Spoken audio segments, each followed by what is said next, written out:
Welcome to Learners Math TV. We are now about to learn how to divide a whole number by a fraction. Okay, ang sabi dito in our example, number 1, sabi to divide a whole number by a fraction, convert the whole number into a fraction.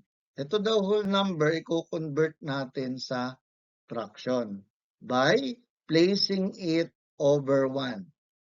Tapos, then multiply the whole number fraction by the reciprocal of the given fraction.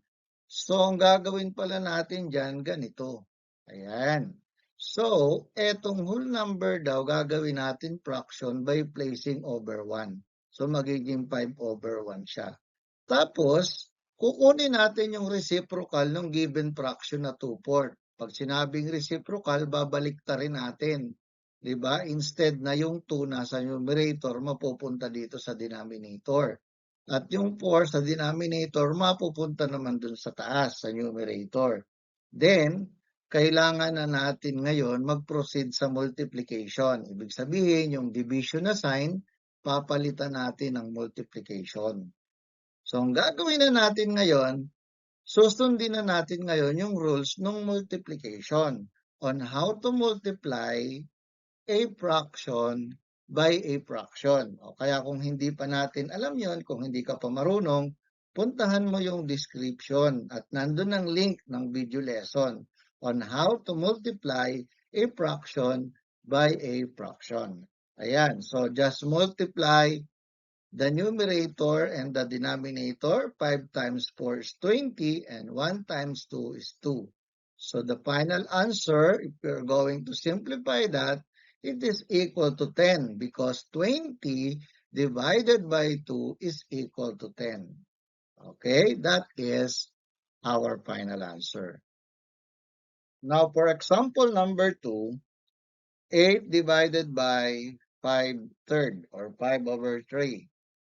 So, ang gawin, yung 8 ay lagyan ng 1 na denominator.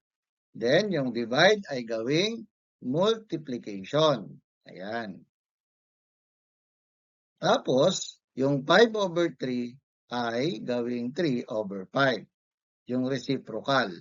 So, ngayon, magmumultiply na tayo.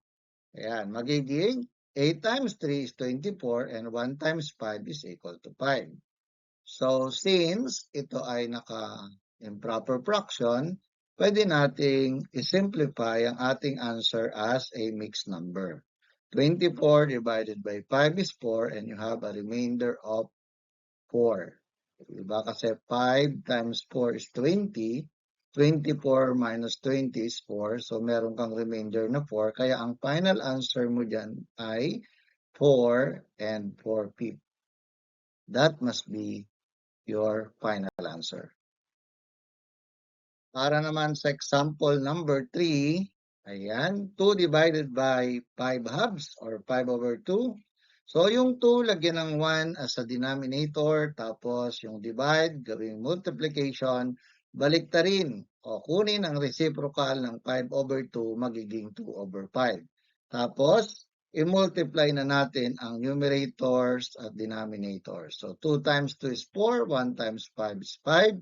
So, your final answer in this example is 4 over 5 or 4/5. Okay, tignan mo nga kung kaya mo na itong gawin. I-post muna ang video. Okay, divide 10 by 3 over 6. Okay. Okay, pagkatapos mong gawin, tignan natin kung tama ang iyong answer. So, yung 10, lagyan ng 1 sa baba as a denominator. Then, yung 3 over 6, balik ta rin. Magiging 6 over 3. Then, proceed to multiplication. Okay, 10 times 6 is 60. And then, 1 times 3 is 3. So, since 60 ay divisible by 3, we can simplify our answer as a whole number. That is equivalent to 20.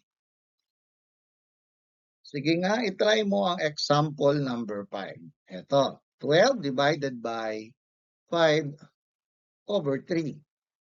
Okay. So, pagkatapos mong gawin, tignan natin kung tama ang iyong ginawa. Ayan, yung 12, lagyan uli ng 1 as a denominator, then times, yung divide, gawing times, gawing multiplication. Tapos, yung 5/3 ay baliktarin. Ayan, magiging 3/5. So, multiply na tayo. 12 times 3 is 36. Then, 1 times 5 is 5. So, now, ito ay yung proper fraction uli. I-divide natin yung 36 by 5. That is equivalent to 7. Kung i-multiply mo ito, 5 times 7, that is 35. So, meron kang remainder na 1. 36 minus 35 is 1. Kaya, ang iyong final answer ay 7 and 1/5. Ayan.